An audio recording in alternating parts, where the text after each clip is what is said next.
હાલો મિત્રો, મહાદેવના દર્શન કરાવું તમને ગલતેશ્વર. સુરત પાસે ગલતેશ્વર આવેલું છે, જે મહાદેવના તમને દર્શન કરાવી દઈએ. જોવાનો કંઈક નજારો છે, અહીંયા લખેલું છે, જોઈ શકો છો. આવી રીતનું ગલતેશ્વરમાં જોવાલાયક સ્થળ છે. મિત્રો જુઓ, મહાદેવના દર્શન કરો.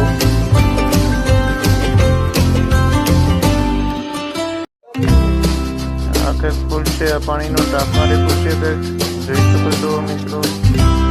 આવો કંઈક ગલતેશ્વરનો નજારો છે. આ વિડીયો કેવો લાગ્યો છે કમેન્ટ કરજો, લાઈક કરો, શેર કરો, સબસ્ક્રાઈબ કરો. અમારી ચેનલમાં નવા હોય તો